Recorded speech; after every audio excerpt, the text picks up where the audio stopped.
Yo, In the heart of the Bronx, a gang called the Shooting Boys was on the rise. Led by a young shot caller named Caballo, they were beefing with everybody, even their old crew, the Trinitarios. But what made this story insane? The fact that an NYPD officer was helping them hide bodies, dodge indictments, and stay one step ahead. It was all happening right under the city's nose. So, how did Caballo build his gang? And how did a cop fall for a gang leader? Join us as we take a closer look at this wild tale of street power betrayal and one of the boldest NYPD scandals ever, because this story only gets crazier from here. In the middle of the Caribbean that's crazy. But it be like that in real life, huh? Ain't really surprising, huh? lies the Dominican Republic, a place full of culture, but also a country that's been drowning in poverty for decades. Things took a turn for the worse in the 1960s when political violence shook the nation. After a power shift, people were scared of being targeted, of being punished for their beliefs. Many felt they had no choice but to flee. That's when the waves of Dominicans began leaving the island, and a large number of them landed in New York. They came looking for peace and opportunity, but instead, many found the rough streets of the Bronx. Over time, Dominican families began stacking up in the borough, especially between the 60s and 90s. By the early 2000s, the Bronx had become home to over 200,000 Dominicans. That made up a major part of the population. But living in numbers didn't mean safety. See, back then, the Bronx was one of the most dangerous places in America. It wasn't like LA, where massive gangs controlled entire zones. In the BX, it was block versus block. One project building would be beefing with the next. Street politics ran deep. Everybody had to pick a side or risk getting caught in the middle. Even though Dominicans, Yeah, that's how it's everywhere like that. It's everywhere like that now. I mean, yeah, it kind of was like that. It's kind of been like that. And shit. Well, I know, it'd be areas, but even in those areas and sections, people still have problems within that be internal. You know what I'm saying? Whether it's just a neighborhood, some people in the neighborhood, or some people that's homies or whatever. were deep in the neighborhoods, they weren't organized under one flag. On the outside, that was fine. But once they ended up behind bars, it became a serious problem. Inside Rikers Island, the jail where many New York gangsters did time, it was all about who had numbers and structure. The Latin Kings had it, the Crips had it, the BGF had it. But the Dominicans, they were just scattered individuals trying to survive. That made them easy targets. That's when two Dominican inmates, Leonidas Sierra, called Junito, and Julio Marin, known as Cabayo, decided to change the game. In 1992, inside the walls of Rikers, they created the Trinitarios. It wasn't about respect or money at first, it was survival. They needed protection and they needed unity. The Trinitarios started as a prison gang built on structure, loyalty, and strength in numbers, but like fire, once it sparked, it spread. By the late 90s and early 2000s, the Trinitarios weren't just something you heard about in jail. They started flooding into the streets, and with them came a reputation that made people take notice. These weren't just kids on the block, they had rules, ranks, and a purpose. The top boss was called the Primera, the one who called the shots. His right hand was the Segundo, who made sure orders were carried out and everyone stayed in line. That prison style structure gave them control most street gangs didn't have, and that's what made them dangerous. As the years passed, different Trinitario sets popped up all over New York. Each one had its own Primera, its own soldiers, and its own territory. But among all these crews, one group started standing out for going against the grain. They were called the Sunset Trinitarios, based out of Sunset Park in Brooklyn. And their leader? A man named Ediberto Santana, known in the streets as Flaco Veneno. But Flaco wasn't content being just another Primera. He came up with a new title for himself, La Suprema, claiming to be above every other leader in the game. That wasn't how the Trinitarios worked. but Flacco didn't care. He had a vision of turning his Sunset crew into the dominant force across all of New York. Every other set would answer to him. Now, this kind of power move needed more than just talk. Around 2010, Flacco decided it was time to expand, and the target was the Bronx, a place already packed with deep rooted Trinitario crews who had their own way of running things. Flacco didn't ask for permission, he just made his move. Problem was, the Bronx Trinitarios weren't having it. They told Flacco straight up. They didn't need Sunset.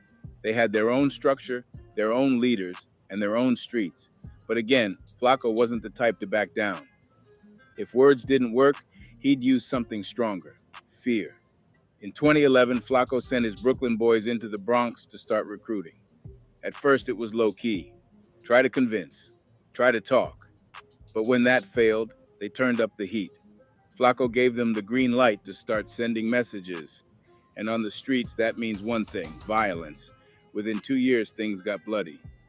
Sunset Trinitarios were suspected of taking out at least 3 members from Bronx based sets. These weren't random killings, these were warnings. A message that Flacco wasn't asking for a seat at the table, he was flipping the whole thing over. People started paying attention. Even Trinitarios, who once laughed off Flacco's ambition, began falling in line, or keeping their heads low.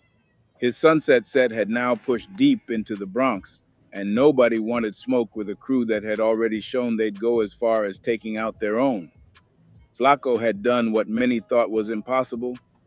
He crossed borough lines, went against his own gang's playbook, and built a reputation that had people shook.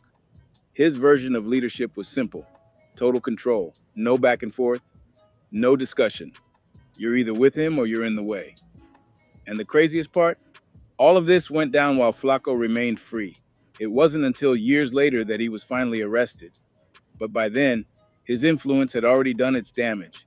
The Sunset Trinitarios weren't just a crew anymore, they were a force. And Flacco, he wasn't. Yeah, I know those the dudes right there. I think I did a video on them back not that long. Well, a minute ago though, probably a year or something. But they did something. What did they do? They did. What did they do? Is they the ones that did that? Um, they did something. I think they unalived that little boy or something on the real at the store. Stabbed him to death or something like that. Just a name, he was a warning. So while most people remember the Bronx for its music, its culture, and its hustle, there's another side, a darker one. By the time Flacco's Sunset crew touched down in the West Bronx, things had already started turning So that's Flacco, huh? sour. They weren't just trying to blend in, they came to take over. La Suprema didn't ask permission. He just picked 2 neighborhoods and stamped his authority on them. One zone stretched from Fordham Road down to 184th. The other covered the strip from Fordham to 182nd. These became the 2 official Sunset Trinitario hoods in the Bronx. But there was a problem. They weren't welcome. Nobody liked how the Sunset Boys moved. They had a different energy: cold, no nonsense, and always on go. These weren't your usual crews trying to find their place. They came in like they already owned the block. And that attitude, it didn't sit right with anyone around. The orders were always coming from above. No room for choices. Members weren't allowed to think for themselves. It was all about doing what La Suprema said: no questions, no opinions. One of the soldiers under that chain of command was a young Bronx born member named Andrew Dunn, but on the streets they called him Caballo. He had respect in the crew. People listened when he spoke. He'd already proved himself and was seen as a stepper, one of those guys who didn't hesitate when things got serious. But by 2017, things started to shift. Caballo wasn't feeling how Flacco ran things: the constant pressure, the lack of freedom. It was like being part of a military, not a brotherhood. Caballo began pulling a few of the homies to the side, just talking at first, letting them know he wasn't happy with the way things were going. He mentioned the idea of walking away, starting fresh, building something of their own. Some members agreed with him, but most were too scared to speak up. Nobody wanted to cross Flacco. That could get you clipped or worse. Still, Caballo didn't stop pushing. He kept planting seeds. Over time, more members started nodding in agreement. Quiet support turned into loyalty. And by 2018, Caballo made a move nobody saw coming. He broke off, took his small circle, and walked away from Sunset Trinitarios completely. This wasn't just some quiet exit, this was war. He named the new set the Shooting Boys, or SB for short, a direct challenge to everything Flacco had built. They grabbed turf fast. The Shooting Boys claimed 155 Caesar Place as their main block. They also They must was the ones that was putting in that work in the real. staked out the whole area around DeVoe Park, which hadn't been claimed by anyone yet. That move was smart but risky. Why? Because that turf was just a few blocks away from the sunset sets. Caballo wasn't hiding from his past, he was staring it in the face. He wasn't just trying to exist, he was trying to compete. The moment the SBs broke off, they made enemies out of everyone. Not just the Sunset Trinitarios, but all the other gangs in the area who already had beef with Sunset. Now they had beef with SB too. Nobody liked them. Nobody clicked up with them. SB was the real EBK, everybody kill as, in the West Bronx. Their survival depended on being aggressive, fearless, and always ready to apply pressure, and that's what they did. Caballo didn't move alone. His circle included some serious names. Alongside him were Reality RD and SB, two rappers tied closely to the gang, but behind them stood the real hitters. Victor Almonte, better known as Flaco Capone, wasn't just a name, he was active. Then you had Moises Fontanes, aka Goya, a known face on the block. Add in Joel Ortiz, Brooklyn, Wander Rivera, Ciru, and Ramon AKA Goya. Goya. Rodriguez, known in the streets as Pollo, and what you had was a crew Boyo. Chicken. that didn't fear much of anything. And they made sure nobody forgot that. With enemies on every corner, the Shooting Boys became hyper territorial. Their block wasn't just turf, it was a fortress. Nobody unfamiliar was allowed to linger, not even for a second. And if you did, you were getting pressed hard. That brings us to June 9th, 2019. It was just another hot summer night in the Bronx. Caballo and a couple of SB members were chilling on the block. Like always, they were on point, watching cars roll by, keeping an eye on who was walking past, checking corners like clockwork.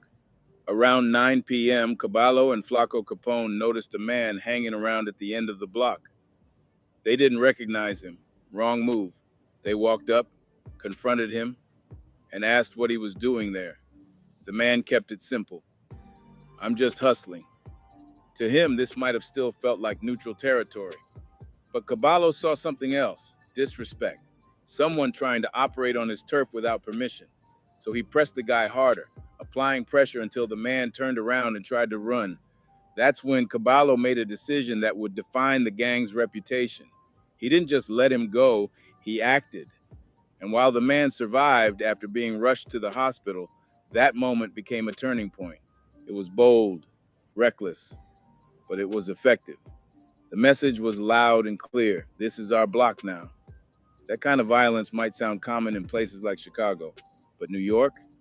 Incidents like that don't just happen every week. It made people take notice. It made the SB name spread. And crazier than all of that, Caballo and Flaco Capone got away with it. After that, they started moving different, more aggressive, more strategic. They weren't trying to stay low. They wanted the Bronx to know exactly who they were. And once they realized they could push the line and get away with it, they leaned all the way in. What happened 2 weeks later would only take things even further. You see, summer in the Bronx always comes with heat, but in 2019, it wasn't just the weather. The streets were boiling with tension. On Sunday, June 23rd, the Sunset Trinitarios had gathered deep in their zone right on 182nd Street and Grand Concourse. They weren't expecting smoke that day, but the Shooting Boys, led by Caballo, had other plans. Word quickly got to the SBs that their former brothers were chilling in their usual spot. Instead of ignoring it, they took it as a perfect opportunity to send a message. Caballo gave the green light to a young member, a name people didn't know yet but were about to: Marvin Restudio, young, bold, and cold. By 7:15 p.m., Marvin stepped out from Caesar Place and started walking straight toward enemy turf, with nothing but bad intentions. When he made it to the block, he saw them all, Sunset members, grouped up, not even looking over their shoulders. Marvin didn't waste a second. He upped it. Shots rang out, but just like a bad play, he missed. People joked later, saying he pulled a Ben Simmons. No bodies dropped, no one was hit, but that didn't matter. The rivalry had officially been lit up. Now the shooting boys weren't just loud, they were dangerous. But being feared didn't mean they were living good. They had clout, sure. But money? That was a whole different issue. Nobody in the Bronx was trying to do business with them. They had no allies, no plugs, and no one trusted them enough to work with them. Cabayo and Goya knew something had to change. Their answer? Step out of state. If the Bronx was a locked door, they'd find a new one to open. So in early summer of 2020, they set up a connection in the quiet suburbs of New Jersey. They didn't hit the cities. They found a target in a small town called Southbrook Mound. There, they linked with a man online, building trust through fake promises and smooth talk. The plan wasn't to partner, it was to rob him. On July 6, 2020, Caballo and Goya rolled out of the Bronx around 6 p.m., hopping on Interstate 95. They had one goal: run a play and get out clean. By 7:15, they hit Southbrook Mound. That's when they texted the man to meet them behind a Sunoco gas station just off the main strip. He agreed and pulled up at 7:35 p.m., parking next to their ride like it was just another deal. They told him to hop in the back seat, and at first it was calm, just small talk. But within minutes, things flipped. Caballo and Goya pulled out the straps and told him to hand over everything. Scared for his life, the man didn't argue. They took what they wanted, gave him a cold warning, and kicked him out the car. Just like that, they were gone, headed back to the Bronx before anybody in Jersey even knew what had hit their town. Now, with some fast cash in their pocket, the SBs were feeling good again. But for Goya, the hunger wasn't just for money anymore. He wanted revenge, a new hit. They definitely got lucky fast. They found somebody online. That's crazy. Just that fast. Fresh opportunity to press the old set. So later that same month, July 31st, 2020, on a blazing hot Friday afternoon, Goya got the drop. The Trinitarios were out again, chilling on 182nd, same spot they always claimed. He didn't hesitate. He got in his car, pulled up to the block, and jumped out. Just like before, he let it rip. But just like Marvin weeks earlier, Goya missed too. Pulled a Westbrook, some would say. Another bold move, no bodies. But the message? What is they name? Shooters? What they name the shooters? Boy, they need to change their name. That name don't match with what's going on. Shooters. This is the second time they done pulled up on the opposite. Missed everything. Airball. Crystal clear. By now, the summer of 2020 was turning into one of the most violent periods the Bronx had seen in nearly a decade. The city was on edge. Bodies were dropping across neighborhoods. Gunshots weren't once in a while anymore. They were daily echoes. That's when the NYPD decided to step in, trying to cool the chaos. They launched what they called peace and safety units, teams of officers assigned to walk the streets, talk to residents, and calm things down. Each precinct had their own squad, but the crew covering the 52nd precinct, where SB activity was heating up, had someone special leading the charge. Her name? Officer Gina Mestra, known around the department not just for her looks, but for her record, and not in a good way. In just 7 years on the force, Gina had already racked up 34 complaints, including abuse of power and straight-up law-breaking. 10 lawsuits had her name on them, and the city had paid out over $1 million to clean up her messes. Putting her on SB territory, some called it bold. Others called it a disaster waiting to happen. Turns out, it was the latter. Instead of keeping an eye on Caballo, Gina started something else.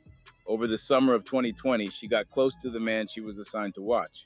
Real close. Caballo, known in the hood as the Riz God, wasn't just good at street politics, he had a way of pulling people in. And this time it was a cop who fell under his spell. By August, the two were full on dating. At first, SB members weren't sure what to think. Some thought Gina was faking it, using the relationship to get intel for the department, but Caballo didn't buy that. He believed she was loyal to him. And maybe he was right, because soon after, Gina started sending him police intel. She warned him about upcoming raids, told him when to lay low, gave him heads ups that no gang leader should ever have. In Caballo's eyes, that sealed it. She was really on his side. With a cop feeding him real time info, he felt untouchable. So for a brief moment, Caballo eased off the gas. He stopped making noise, stayed off the radar, and let things cool down. If you make a woman laugh, you can clap that ass. I guess. Like every wild story in the Bronx, peace never lasts for long. Because right when things started to settle, the bad news came knocking. It was a regular fall night in the Bronx on November 4th, 2020. The weather was cool, the streets were alive, and the shooting boys were out in front of DeVoe Park. I swear they named the shooting boys, but they pulled up on the ops with they old hood 2 times, 2 different people, and they missed. They ain't named shouldn't be the shooting boys. Acting like they didn't have enemies on every corner. High ranking members, including some of the most well known SB names, were just posted up like they weren't the most hated crew in the city. Laughter, loud voices, and good vibes made it feel like any other hangout. But something was coming, and they didn't see it. Around 8:15 p.m., 2 cars rolled through the area. They didn't belong. Inside them were rival gang members ready to make a move. No warnings, no signs, just action. As soon as they hit the corner, they hopped out and stormed the park. Guns up, chaos followed. 2 unnamed SB members were shot, but luckily, they survived. Still, the message had been delivered. Nobody's untouchable, not even the SBs in their own zone. Caballo wasn't about to let that slide. He wanted revenge and fast. Right after the shooting, he reached out to Gina Mestre, the NYPD officer he'd been messing with. He told her straight up he was ready to strike back. But Gina played it smart. She told him to stay low, let the heat die down, and avoid putting a target on his back. Caballo listened, but only for a moment. By the next morning, November 5th, 2020, Caballo's anger had taken over. He wasn't staying low. He had something planned, and he wasn't waiting for anyone's approval. At 9 a.m., he threw on a blue hoodie, a black puffer jacket, and a black cap. No mask, no gloves, no attempt to hide. He left his place, jumped into his white Toyota, and drove toward his target, his destination, Mount Eden, a Bronx neighborhood not too far off. He took Highway 87, calm behind the wheel, focused on the mission. Around 9:41 a.m., he pulled onto Cromwell Avenue, a block lined with auto repair shops and quiet traffic. There he looked for one thing, a black Acura MDX with tinted windows. He knew who was inside, and when he spotted it parked near a van, he didn't hesitate. He reached into his pocket and rushed the vehicle. Inside the car was a man named Angel, better known in the streets as Jayla Somber, a Trinitario rapper and someone Caballo had once called a friend, but not anymore. When that trigger got pulled, everything changed. Jayla's death hit the Sunset Trinitarios hard, not just because he was well known, but because it showed just how personal this war had become. Later that day, Officer Gina Mestre sent Caballo surveillance footage from the scene. It showed everything, his face, his clothes, his car. Goofy, you wear no mask. She told you to fall back and look. But lucky for him, the incident happened in the 44th precinct, where officers didn't recognize him. Gina could have reported him, but she didn't. She stayed silent, for now. Still, Gina warned him. It's only a matter of time, she texted. Wow. If the footage landed in her hands through official channels, she'd be forced to confirm his identity. She was walking a tight line, and it was only getting thinner. That moment came quicker than they expected. When the footage finally made it back to Gina's precinct, she had no choice. She identified the man in the video as Andrew Dunn. also known as Caballo. But Exactly. before anything could happen, she did one last thing. She tipped him off. She sent him a final message: get out now. That same night, Caballo booked a flight to the Dominican Republic and disappeared. The next morning, the NYPD came knocking with warrants, raiding spots across the Bronx, but Caballo was already gone. And even though Gina played dumb, pretending not to know where he'd gone, authorities soon pulled his flight records. It was confirmed Caballo had fled the country. Still, even with their leader overseas, the SBs weren't finished. Months passed, the tension didn't fade. And on June 20th, 2021, the SBs popped out again. This time not for war, but for fun. It was a Sunday night, and the crew was ready to step out. But partying in the Bronx wasn't safe for them anymore, not with everything they'd done. So they took their energy to a different part of the city, West 207th Street, where things were calmer. Just past midnight, three SB members pulled up to a popular nightclub. Wanda Rivera, Let me guess. Somebody saw them. Let's see what happened. Ciru, Edward Perez, Perico, and Ramon Rodriguez, Pollo, stepped in like they owned the place. Loud, flashy, full of confidence. It wasn't about hiding. They were out to enjoy themselves. But that changed real quick. As they walked through the club, something caught their eye. A man wearing a watch. But not just any watch. It was an iced out Audemars Piguet, better known in the streets as an AP, and in the world they lived in, that kind of watch screamed money. It didn't matter who the man was. The AP made him a target. The SBs locked eyes. No more dancing. No more Oh, they pulled up on the bullshit. Oh, drinks. Now it was about the get down. They left the club, got into their car, and began to plan. Masks on, heads down, focused on one thing: the watch. And whatever came next wouldn't be about fun anymore.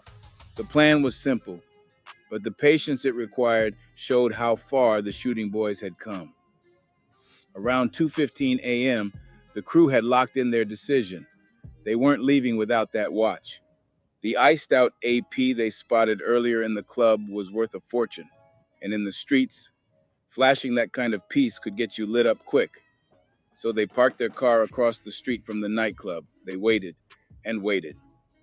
For over 2 hours, they sat in silence, eyes peeled, watching the exit. Then, at 4:40 a.m., their moment finally came. The man they were watching, Milton Grant, stepped out with a friend, laughing, walking casually toward his vehicle. He looked relaxed. He had no idea the crew had been clocking him since the club. Milton walked over to his satin-wrapped BMW 7 Series, a car that already made him stand out even more. He got in, started the engine, and pulled off down Vermilion Avenue, heading for the Dykeman Strip, a popular stretch known for its late-night food joints. But Milton wasn't alone. The SB car slid in behind him, tailing him as he drove. He probably thought he was in the clear. He wasn't. At 4:45 a.m., Milton double parked along Dykeman. The moment his car stopped, the SB members pulled up beside him. In an instant, two masked men jumped out. They rushed the car and told Milton to get out. He hesitated for only a second, then slammed his foot on the gas, trying to escape. But the SBs weren't leaving empty-handed, and what they did next was irreversible. Milton Grant, a successful businessman, a husband, a father of two, was gunned down in cold blood. After the shot, Pollo snatched the AP watch from his wrist, and the crew raced back to the Bronx. Another hit, another escape, and no one saw it coming. At that time, the NYPD had nothing to go on, no names, no suspects. Caballo was still hiding out in the Dominican Republic, far from the block, and the younger members were running wild. With no direct pressure from law enforcement, they felt untouchable. That feeling lasted 9 months. Then came March 31st, 2022, the day everything changed. The NYPD had finally connected the dots. After months of surveillance, interviews, and data tracking, they hit the gang hard. On that day, 10 members of the Shooting Boys were indicted on 15 felony charges. Cops kicked down doors across the Bronx. It was a major sweep. 9 members were arrested right away. But there was one name still missing from the list, the only one they really wanted: Caballo. He was still out there, still moving, and still staying one step ahead of every raid.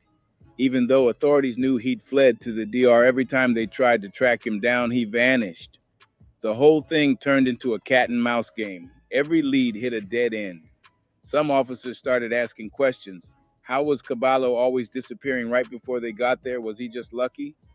Best believe Caballo is scared as hell, and he living on the edge. He ain't sitting back laughing. He waking up nervous, sleeping nervous, looking out the window. He ain't chilling just because he getting away. Or did someone inside the system tip him off? That question lingered. But then, in late April 2022, the chase ended. U.S. Marshals located Caballo. He was finally taken into custody and brought back to face the weight of everything he'd been running from. The charges weren't small, and neither was the sentence.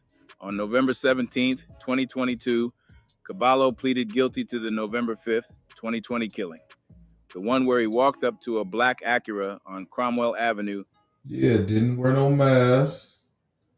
The lady told you to fall back for a little bit. It's hot. The officer lady, you did it to yourself. And ended the life of Jayla Somber, his one-time friend. The court didn't hesitate. He was sentenced to 35 years to life. But even after this major takedown, police weren't satisfied. Something didn't sit right. There was too much precision in how Caballo had dodged raids. Too many times he had escaped just in time. Officers couldn't ignore the possibility either he's a genius or he had someone on the inside. At the same time, 4 SB members were still on the streets. The remaining names, Ciru, Perico, Pollo, and Vladi SB. With their numbers cut and their leader locked up, these final few knew they had to keep their heads down. But on New Year's Eve, December 31st, 2022, the 4 decided to celebrate, just not in the Bronx. They made a move across state lines to Elizabeth, New Jersey, around 45 minutes away. The logic was simple: stay out of enemy territory. In their minds, nobody in Jersey was watching for them. But they were wrong. After a night of partying around 3 a.m., the SB crew walked out to First Street. It was quiet, no crowds, just cold air and city silence. Vladi SB broke off from the group and strolled toward his car. Out of nowhere, a man in a mask appeared, gun drawn, no warning. Just like that, Vladi SB was gone. It was the first major loss for the SBs, and it hit them hard. Nobody expected it. And the timing raised more questions. How did their enemies know where they were? With the indictment fresh and now Vladi's death on the board, it became clear the SBs were on their last legs. The crew was down to 3: Ciru, Perico, and Pollo. And while they had dodged the earlier raids, their freedom wouldn't last. They thought they were in the clear for what happened to Milton Grant on Dykeman. But the NYPD never sleeps. Over time, they studied surveillance, connected phone data, and ran through every lead. Piece by piece, the truth came together. And after nearly 2 years, the case that began with a watch, a plan, and a brutal hit was finally solved. By April 19th, 2023, the last few pieces of the puzzle were falling into place. Ciru, Pollo, and Perico, the final 3 shooting boys still moving around, were taken off the streets. After dodging cops and indictments for years, they were finally arrested. All 3 were now facing 35 years to life for their roles in the crew's violent run across the Bronx and beyond. It was a win for the NYPD, a big one. But even after all that, they weren't ready to close the case. The part they couldn't shake: how Caballo, the founder and leader of the gang, managed to dodge every raid for so long. That question led to something nobody expected. After launching an internal review, I wonder how many raids was it. They ain't say how many raids he got away on though. I know they mentioned probably like two or three. police finally confirmed what many had suspected. Officer Gina Mestri, the NYPD cop once assigned to patrol SB territory, had been in a relationship with Caballo. At first, that alone didn't mean she'd broken any laws. Relationships like that are against NYPD policy, sure, but not necessarily criminal. So instead of charging her, they just made her resign quietly in May 2022. Of course they're But gonna that do wasn't that. enough. Gina already had a bad reputation. Over the years, she had racked up 34 complaints, cost the city over $1 million in lawsuits, and had been involved in multiple misconduct cases. Officers started asking, was she really just dating him, or was she helping him run the gang from the inside? So they got a warrant to search her phone, and what they found shocked everyone. It wasn't just friendly texts or shady messages, it was full on betrayal. Gina was feeding Caballo classified police information, not once, not twice, but repeatedly. She told him about ongoing investigations, gave him early warnings about raids, and even told him when to leave town. That alone was serious.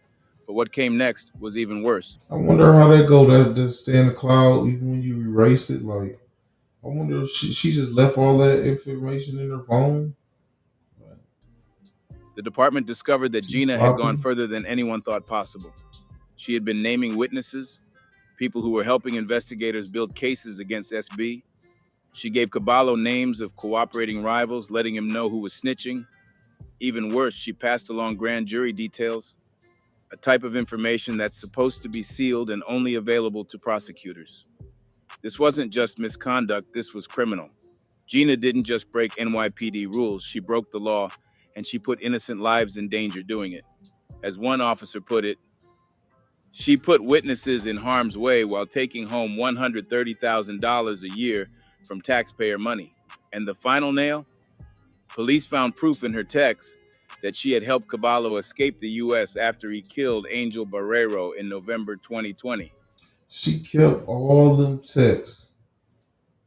Knowing I'm pretty sure they got on her, they got on her, the heat got hot. You ain't erased none of that. You left all in your phone. She nuts.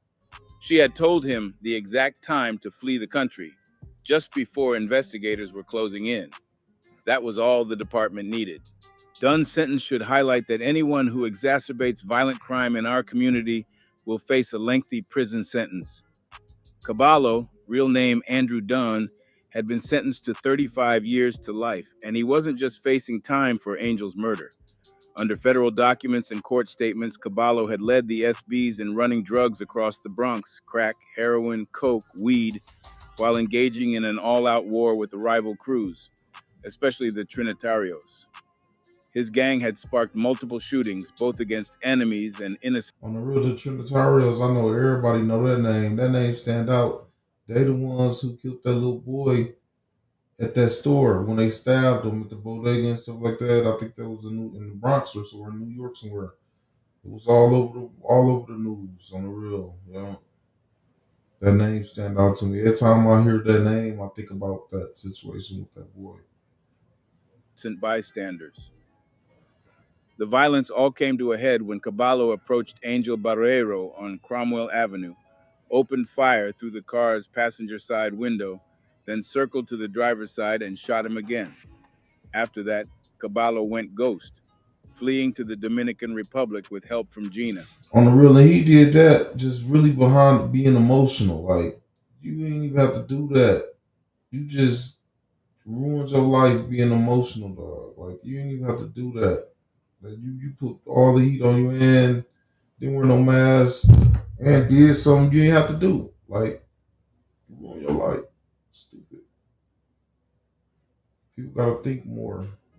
He was arrested by U.S. Marshals in April 2022, months after the NYPD's Big Bronx takedown. Caballo had originally been charged with 9 other SB members back in March 2022. By the end, all of them had pled guilty. Some had already been sentenced. Others were still waiting to hear their fate. And even after all that, the department still had work to do. Investigators knew that Caballo's ability to stay one step ahead for so long didn't come from street smarts alone. They knew someone had helped him, and that someone was wearing a badge. So by the time the feds got their hands on Gina Maestri's phone, everything finally made sense. For years, officers wondered how Andrew Dunn, better known as Caballo, stayed one step ahead. Every raid missed him by inches. Every move the NYPD made, he seemed to know before it even happened. Now it was clear.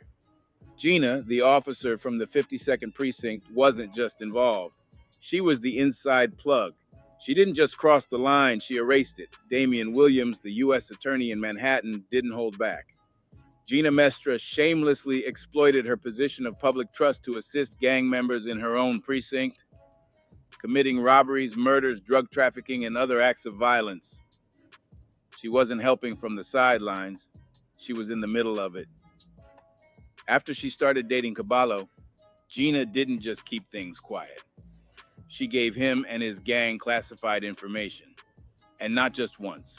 Over and over, she warned them about ongoing investigations, federal grand jury proceedings, and even told them who was snitching.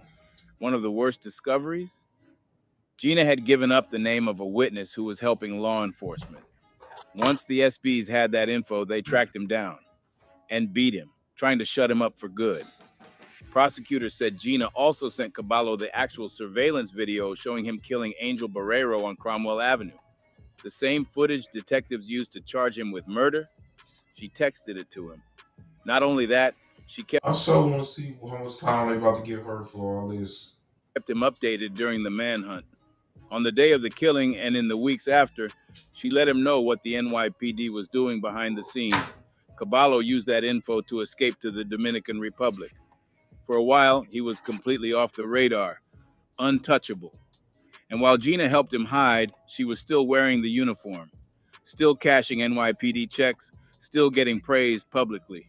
In fact, in May 2021, while she was fully caught up in the gang's rackets, the 52nd Precinct posted a tweet calling her one of the women of today and praising her for her work mentoring others. The post said she and another female officer had over 30 gun arrests combined, calling them brave and dedicated to community safety. But behind the scenes, Gina was doing the opposite. During her 9 years on the force, she had 10 official complaints filed against her. 4 were confirmed, 3 for abusing her authority, and 1 for just being flat out disrespectful on the job. And still, she kept climbing. In March 2022, the feds finally moved in on the shooting boys. 10 members, including Caballo, were hit with federal charges: racketeering, murder, conspiracy. The big one was the killing of Angel Barrero, which was all caught on camera. Caballo was finally picked up months later in the Dominican Republic. He pleaded guilty in November, and by February, he was sentenced to 35 years in prison. But even after locking him up, the feds still weren't done digging.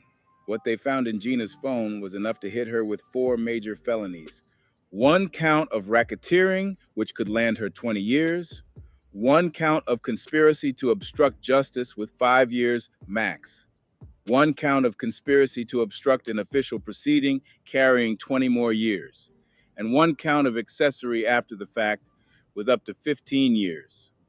Gina was officially charged with helping Caballo flee, leaking federal intel, and putting witnesses in danger. She stood in federal district court in front of Judge Denise L. Cote, pleaded not guilty, and was let out on a $250,000 bond. Her lawyer refused to make any comment, but the damage was done. Edward Cabin, NYPD's commissioner, credited his Internal Affairs Bureau, saying, "There is no place for corruption of any kind in the NYPD." All of it was linked to her role in helping Caballo and the SBs continue their crimes. Damian Williams, the U.S. Attorney for the Southern District of New York, made the message loud and clear. Andrew Dunn, dissatisfied with his membership in the Trinitarios gang, decided to perpetuate gang violence in New York City by breaking off.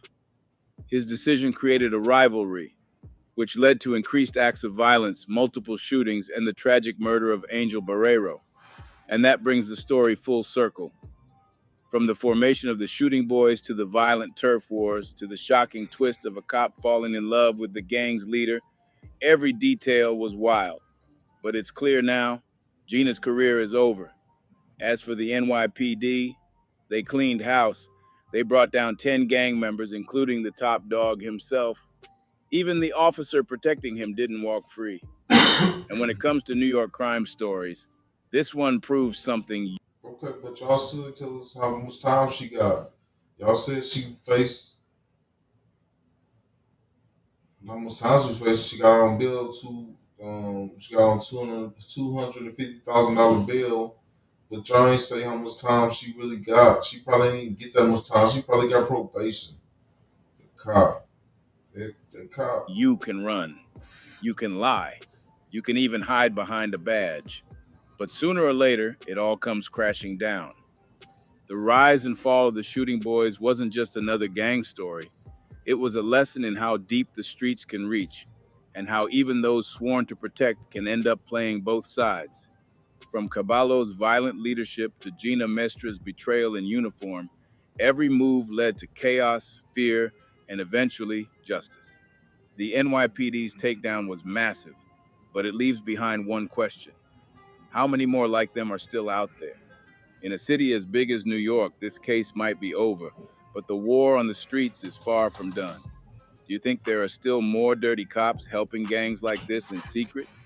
Should Gina Mestra face more time than the gang members she helped protect? Let us know what you think in the comments box below. And if you liked how we presented you this video,